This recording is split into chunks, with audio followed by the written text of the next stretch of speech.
জয় বাংলা বলা কোনো অপরাধ না, জয় বাংলা। মানে এই মামলার কোনো কারণই হতে পারে না, এটা কোনো মামলাই হতে পারে না। আমি বাংলাদেশের একজন নাগরিক না, আমি আমার কথা বলতে পারবো না? কে নিষিদ্ধ বললো না বললো, এটার পর আমলিগ বাংলাদেশ আমলিগ কোনোদিন নিষেধাজ্ঞ থাকবে না। এখন তো মনে করেন যে মেট্রো আছে দেখে শেখ হাসিনার উন্নয়ন আছে দেখে চলতে পারতেছে। প্রশাসন তাকে ধরে নিয়ে অবৈধভাবে রাতভরে নির্যাতন করছে, এখন এখানে প্রেরণ করছে। আপনারা তো দেখতেই পাচ্ছেন, চিফ জুডিশিয়াল ম্যাজিস্ট্রেট কোর্টে নিয়ে আসছে, 5 দিনকে রিমান্ড চাইছে। তো 3 দিনকে মঞ্জুর করছে, আর একজনের 2 দিনের, টোটাল 5 দিনের রিমান্ড মঞ্জুর হয়েছে। তার অপরাধ শুধু একটাই, জননেত্রী শেখ হাসিনা আপার পক্ষে ফুল দিতে গেছে, মানে মুক্তিযোদ্ধার সপক্ষে কথা বলা, এটাই তার অপরাধ, অন্য কোনো অপরাধ নেই। আমি তার ভাই হই, সে আমার বোন। এরকম ধরনের কোনো কথা শোনা যায় নাই। তো যে খারাপ ব্যবহারটা করে প্রশাসন ধরার পরে, এটা তো সবাই একটু অবগত। তো তার সাথে এরকম ধরনের কিছু হয়েছে, তাছাড়া অন্য কোনো ধরনের এখন পর্যন্ত দেখা যায় নাই।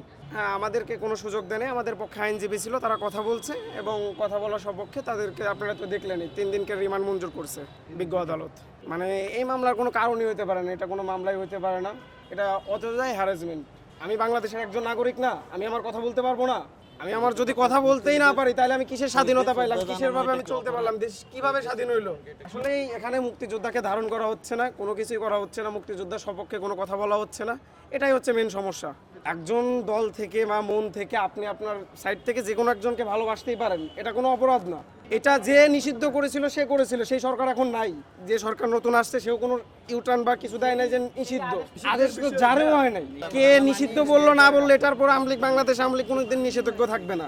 বাংলাদেশ আমলিগ গণমানুষের দল, একটা বিশাল বড় সংগঠন, যে সংগঠনে অনেক বড় ভূমিকা আছে, সাধারণ মেহনতি মানুষের জন্য অনেক উন্নয়ন করছে। এই যে ঢাকা শহরে যে এক্সপ্রেসওয়ে, যে মেট্রো রেল যেগুলো দেখতেছেন, এই যে এখন তো কোনো তেল নাই, এখন কিভাবে চলতেছে? এখন তো মনে করেন যে মেট্রো আছে দেখে শেখ হাসিনার উন্নয়ন আছে দেখে চলতে পারতেছে। তো এই জিনিসগুলো তুলে ধরা, একজনের নামে যে শ্রদ্ধা দেওয়া, এটা কোনো খারাপ বিষয় না। এটার জন্য আজকে আমার বোনকে অ্যারেস্ট করা হয়েছে।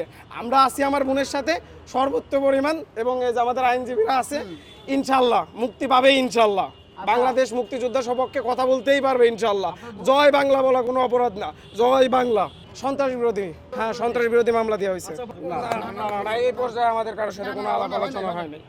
এটা আমাদের বোনকে ধরছে, আমরা আইছি, আমরা পরিবারের পক্ষ থেকে আসছি তাকে সরানোর জন্য। দেশে দেশে সবার সাথে দ্য নিউজ।